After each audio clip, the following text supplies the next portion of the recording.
405,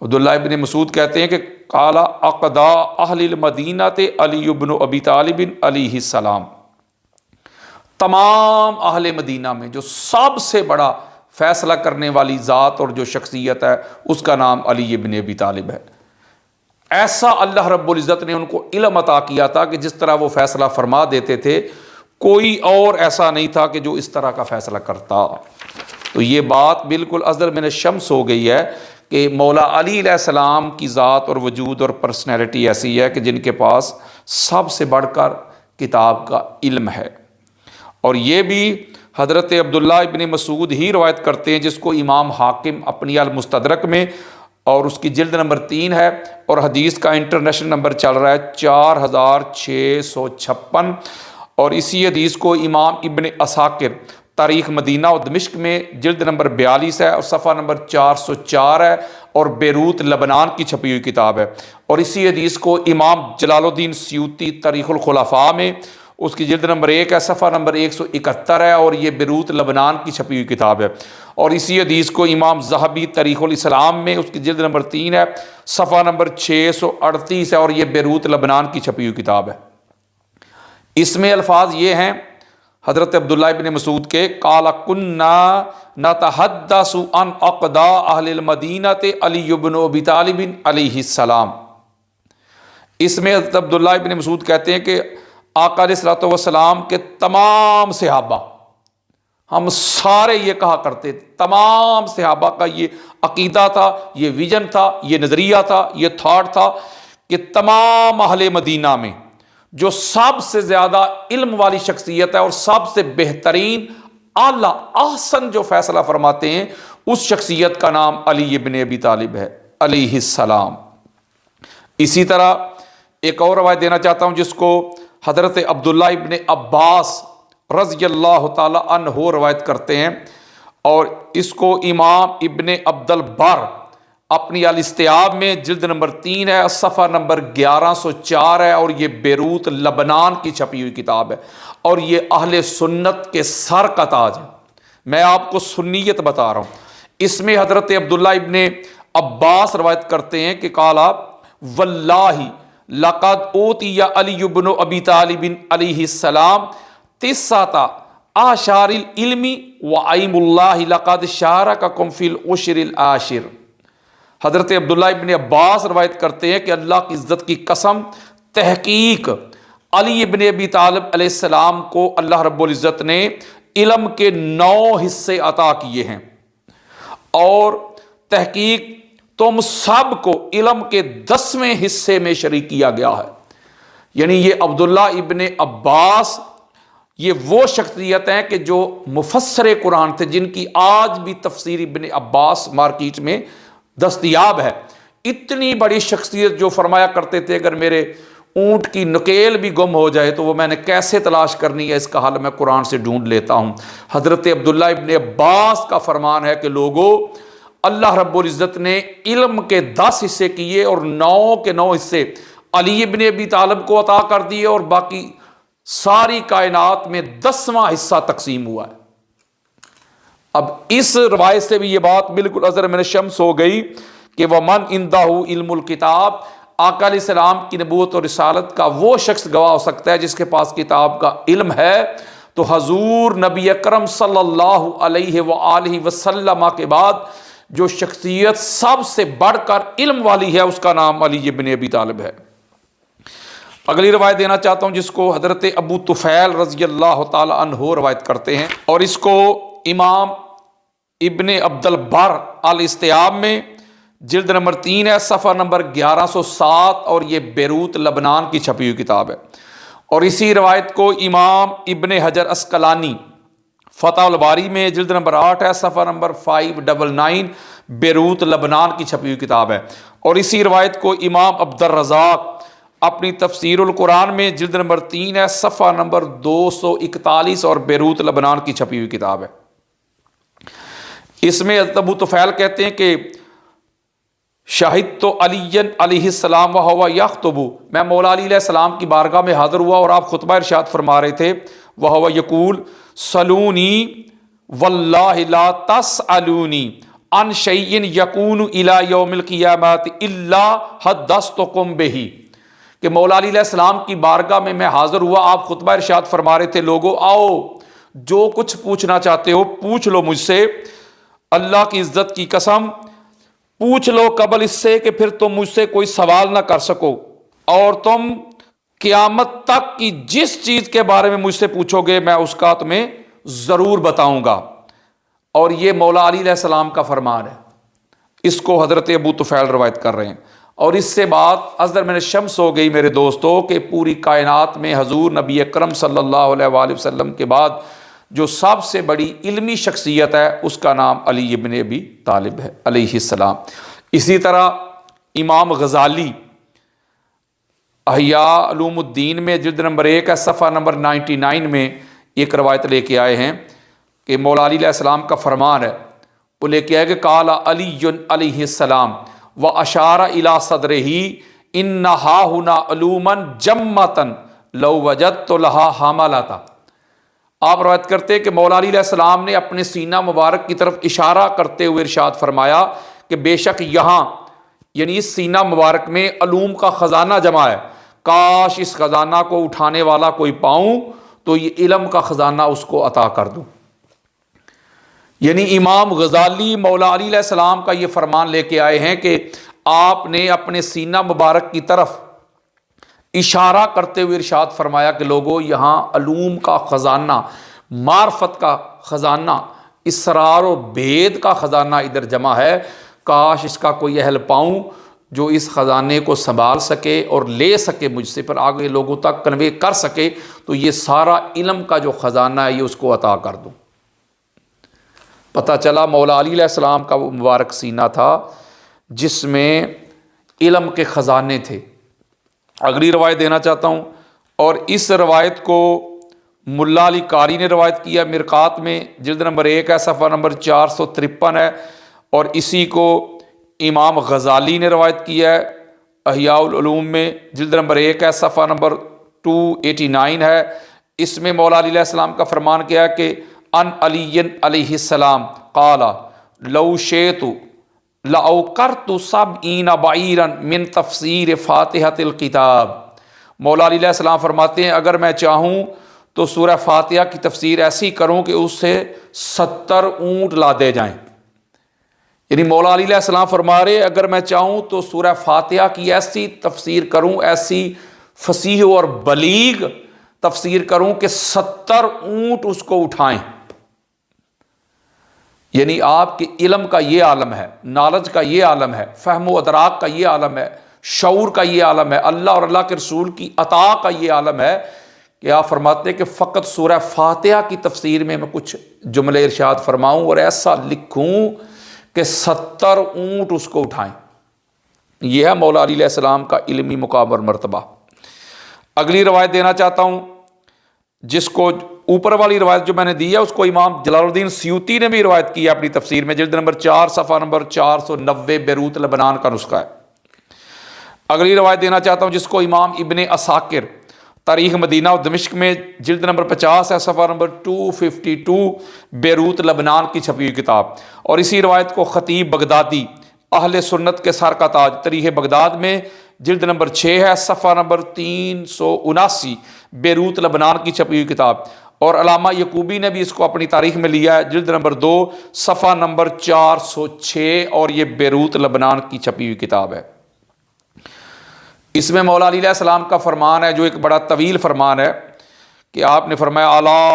انہا ہنا واشار الی صدرہ لعلما جما لو اصبت له حملتا۔ اس میں بھی وہی مولا علیہ السلام نے ارشاد فرمایا اور اپنے سینہ مبارک کی طرف اشارہ کیا کہ یہاں علوم کا خزانہ جمع ہے،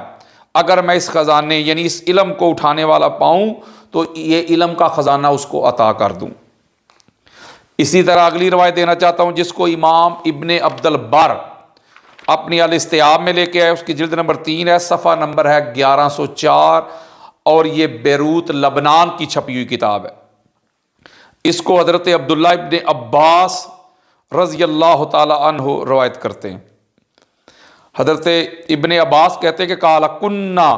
اذا آتانا السبت عن علی علیہ السلام لم نادل بہی۔ آپ فرماتے ہیں کہ عبداللہ ابن عباس کہ جب ہم کو کسی چیز کا کوئی ثبوت حضرت علی علیہ السلام سے مل جاتا تو پھر ہم کسی اور کی طرف رجوع نہیں کیا کرتے تھے۔ اگر کسی مسئلہ میں مولا علی علیہ السلام کا فرمان اور آپ کا فتویٰ ہم کو مل جاتا تو پھر کسی اور شخصیت کی طرف ہم رجوع نہیں کیا کرتے تھے۔ اسی طرح اگلی روایت دینا چاہتا ہوں جس کو امام ابن ابی شیبہ اپنی المصنف میں لے کے آئے، جلد نمبر 7 ہے، اور حدیث کا انٹرنیشنل نمبر چل رہا ہے 37,734۔ اسی طرح اسی روایت کو امام ابو نعیم حلیۃ الاولیاء و طبقات الاصفیاء میں لے کے آئے، جلد نمبر 4 ہے، صفحہ نمبر ہے 186۔ حضرت قیس روایت کر رہے ہیں، ایک بڑی طویل روایت ہے۔ وہ فرماتے قال علی علی ممبرہ، میں نے مولا علی علیہ السلام کو ممبر کے اوپر یہ خطبہ ارشاد فرماتے ہوئے سنا، سلونی، وہ فرما رہے تھے آؤ جو پوچھنا چاہتے ہو پوچھ لو مجھ سے، فإنکم لا تسألونی عن شیء فیما بینکم و بین الساعۃ ولا عن فئۃ تہدی مئۃ وتضل مئۃ الا حدثتکم۔ حضرت قیس کہتے ہیں کہ مولا علی علیہ السلام ممبر کے اوپر یہ خطبہ ارشاد فرما رہے تھے، لوگو آؤ مجھ سے سوال کرو، مجھ سے پوچھ لو، اور اس زمانہ سے لے کے قیامت تک جس چیز کے بارے میں پوچھو گے میں تم کو اس کے بارے میں آگاہ کروں گا، اس کا جواب دوں گا۔ اگر تم مجھ سے اس فتنہ کے بارے میں پوچھو گے جو سینکڑوں لوگوں کو ہدایت پر لائے گا اور جو سینکڑوں لوگوں کو گمراہ کرے گا تو تم کو اس کے بارے میں بھی میں بتا دوں گا۔ یہ مولا علی علیہ السلام کا اعلان ہے، اور آپ فرمایا کرتے تھے اللہ کی عزت کی قسم صحابہ کوئی اور ذات اور ہستی ایسی نہیں تھی کہ جس کا یہ اعلان ہو، جس کا یہ دعویٰ ہو کہ آؤ جو پوچھنا چاہتے ہو پوچھ لو۔ یا حضور فرمایا کرتے تھے، اور حضور نبی اکرم صلی اللہ علیہ وآلہ وسلم کے بعد جو ذات یہ اعلان فرمایا کرتی تھی کہ آؤ جو پوچھنا چاہتے ہو، وہ فقط مولا علی علیہ السلام کی ذات تھی۔ اس روایت سے بھی یہ پتہ چلا کہ اس کائنات میں حضور کے بعد جو سب سے زیادہ علمی شخصیت ہے اس شخصیت کا نام علی ابن ابی طالب ہے علیہ السلام۔ اگلی روایت دینا چاہتا ہوں جس کو اہل سنت کے سر کا تاج ہے امام زرقانی، وہ اپنی شرح میں لے کے آئے، اس کی جلد نمبر 1 ہے، صفحہ نمبر 39، اور یہ بیروت لبنان کی چھپی ہوئی کتاب ہے۔ اس روایت میں مولا علی علیہ السلام فرماتے ہیں ان علی قال لو تویت لی وسادۃ لحکمت بین اہل التوراۃ بتوراتہم وبین اہل الانجیل بانجیلہم ولقلت فی الباء من بسم اللہ واقرأ 70 جملا۔ مولا علی علیہ السلام فرماتے ہیں کہ اگر میرے لیے مسرت لگائی جائے تو میں تورات والوں یعنی یہود کی بات ہو رہی ہے کے درمیان تورات کے مطابق فیصلہ کروں گا، اور اگر انجیل والوں یعنی عیسائیوں کے درمیان انجیل کے مطابق فیصلہ کروں گا، اور میں بسم اللہ کی صرف با کی تفسیر میں وہ کچھ کہہ دوں یا وہ کچھ لکھوں جس سے 70 اونٹ لاد دیے جائیں۔ امام زرقانی شرح زرقانی فی المواہب اللہ دنیا، جلد نمبر 1 صفحہ نمبر 39، بیروت لبنان کی چھپی ہوئی کتاب۔ سورہ فاتحہ کی با کی تفسیر میں 70 اونٹ لاد دیے جائیں، بسم اللہ کی با کی تفسیر میں، یہ ہے علمی معیار۔ اگلی روایت دینا چاہتا ہوں جس کو حضرت ابو طفیل روایت کرتے ہیں، اور اس کو امام ابن عساکر تاریخ مدینہ و دمشق میں جلد نمبر ہے 42 صفحہ نمبر 398، اور اس کو امام ابن سعد نے بھی لیا ہے طبقات الکبریٰ میں جلد نمبر 2 صفحہ نمبر 338، بیروت لبنان کی چھپی ہوئی کتاب۔ اسی طرح امام ابن عبد البر نے بھی اس کو لیا ہے اپنی جامعہ بیان العلم میں، اور جلد نمبر 1 ہے، صفحہ نمبر ہے 114، بیروت لبنان کی چھپی ہوئی کتاب۔ اس میں ابو طفیل کہتے ہیں کہ مولا علی علیہ السلام فرما رہے تھے سلونی عن کتاب اللہ فإنہ لیس من آیات الا وقد عرفت بلیل نازلت ام بنہار فی سہل ام فی جبل۔ حضرت ابو طفیل روایت کرتے کہ مولا علی علیہ السلام فرما رہے ہیں آؤ اللہ کی کتاب قرآن سے جو کچھ پوچھنا چاہتے ہو پوچھ لو مجھ سے، قرآن کی ایک آیت ایسی نہیں جس کا مجھے علم نہ ہو، نالج نہ ہو۔ جو رات کو نازل ہوئی اسے بھی جانتا ہوں، جو دن کو نازل ہوئی اسے بھی جانتا ہوں، جو میدان پہ نازل ہوئی اسے بھی جانتا ہوں، جو پہاڑ پہ نازل ہوئی اسے بھی جانتا ہوں۔ یہ ہے مولا علی علیہ السلام کا علمی مقام اور مرتبہ۔ اگلی روایت دینا چاہتا ہوں جس کو امام ذہبی نے روایت کیا ہے اپنی منہاج الاعتدال میں جلد نمبر 1 ہے، صفحہ نمبر 342، اور یہ بیروت لبنان کی چھپی ہوئی کتاب ہے۔ اس کو بھی حضرت ابو طفیل نے ہی روایت کیا۔ وہ کہتے ہیں قال علی علیہ السلام سلونی قبل ان تفقدونی سلونی ان طرق السماء فانی اعرف بها من طرق الارض۔ حضرت ابو طفیل روایت کرتے ہیں کہ مولا علی علیہ السلام نے ارشاد فرمایا کہ لوگو آؤ پوچھو مجھ سے، جو سوال کرنا چاہتے ہو کر لو مجھ سے، اس سے پہلے کہ تم مجھ کو اپنے درمیان نہ پاؤ۔ مجھ سے آسمان کے راستوں کے بارے میں پوچھو، بے شک میں انہیں زمین کے راستوں سے بڑھ کر جانتا ہوں۔ آسمان کے راستوں کا علم زمین کے راستوں سے بھی زیادہ ہے مجھے۔ اس حدیث مبارکہ سے بھی یہ بات اظہر من الشمس ہو گئی کہ حضور کے بعد جو سب سے زیادہ علمی شخصیت ہے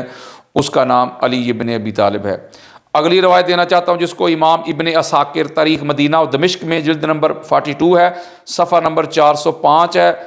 اور یہ بیروت لبنان کی چھپی ہوئی کتاب ہے۔ اسی کو امام ابو نعیم نے حلیۃ الاولیاء و طبقات الاصفیاء میں جلد نمبر 1 ہے، صفحہ نمبر 84، اور یہ بھی بیروت لبنان کی چھپی ہوئی کتاب ہے۔ اس میں حضرت زرار بن زمرہ کنانی روایت کرتے، ایک بڑی طویل روایت ہے۔ اس میں کہتے ہیں کہ اللہ کی عزت کی قسم،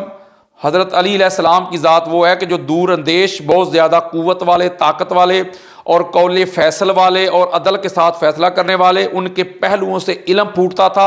اور ان کے اطراف سے حکمت بولتی تھی۔ یہ ہے مولا علی علیہ السلام کا علمی مقام اور مرتبہ۔ تو پتہ چلا کہ قرآن مجید فرقان حمید کی اس آیت مجیدہ میں جو آقا علیہ السلام کی نبوت اور رسالت کے گواہ کی شرط بیان ہوئی ہے، وہ شرط ہے کہ اس کے پاس کتاب کا علم ہے، اور جس شخصیت کے پاس کتاب کا علم ہے اس شخصیت کا نام علی ابن ابی طالب ہے۔ تو جب مولا علی علیہ السلام سے بڑھ کر کوئی صاحب علم نہیں، علی علیہ السلام سے بڑھ کر کسی کے پاس ادراک نہیں، شعور نہیں، فہم نہیں، ادراک نہیں، نہ علی علیہ السلام سے بڑھ کے کسی کے پاس قرآن کا نالج ہے، نہ انجیل کا نالج ہے، نہ زبور کا نالج ہے، نہ تورات کا نالج ہے، یعنی آسمانی جتنی بھی کتابیں ہیں ان کا سب سے زیادہ جس شخصیت کے پاس علم ہے، جو اس کے معنی اور مفاہیم کو جانتا ہے، جو ان کے سیاق و سباق کو جانتا ہے، جو ان کے شان نزول کو جانتا ہے، کب نازل ہوئیں، کس پر نازل ہوئیں، کس وجہ سے نازل ہوئیں، اس شخصیت کا نام علی ابن ابی طالب ہے۔ اور آقا علیہ الصلوۃ والسلام کی ذات کے بعد پوری کائنات میں جو سب سے بڑھ کر عالم ہے اس کا نام علی ابن ابی طالب ہے۔ اور اس آیت میں جو شرط اور کنڈیشن بیان ہوئی ہے وہ ہے کہ وہی محمد صلی اللہ علیہ وآلہ وسلم کی نبوت اور رسالت کا گواہ ہو سکتا ہے، آئی وٹنس ہو سکتا ہے، جس کے پاس کتاب کا علم ہے۔ تو میرے دوستو، میرے بزرگوں، پوری کائنات میں علی علیہ السلام کے پاس ہی کتاب کا علم ہے۔ تو یہ بات بالکل واضح ہو گئی کہ مولا علی علیہ السلام کی ذات ہی ہے جو آقا علیہ السلام کی نبوت اور رسالت کے گواہ ہیں۔ اس نشست کو ادھر ہی ختم کرتے ہیں، پھر اگلی نشست جو میں آپ کے سامنے بیان کروں گا وہ یہیں سے مضمون شروع کروں گا، ابھی یہی مضمون چلے گا۔ دعا کرتا ہوں کہ اللہ تبارک و تعالیٰ مجھ کو حق بات کہنے کی توفیق عطا فرمائے، زندہ رکھے تو اہل بیت اطہار کی محبت پہ، موت آئے تو اہل بیت اطہار کی محبت پہ۔ وما علیہ الا البلاغ المبین۔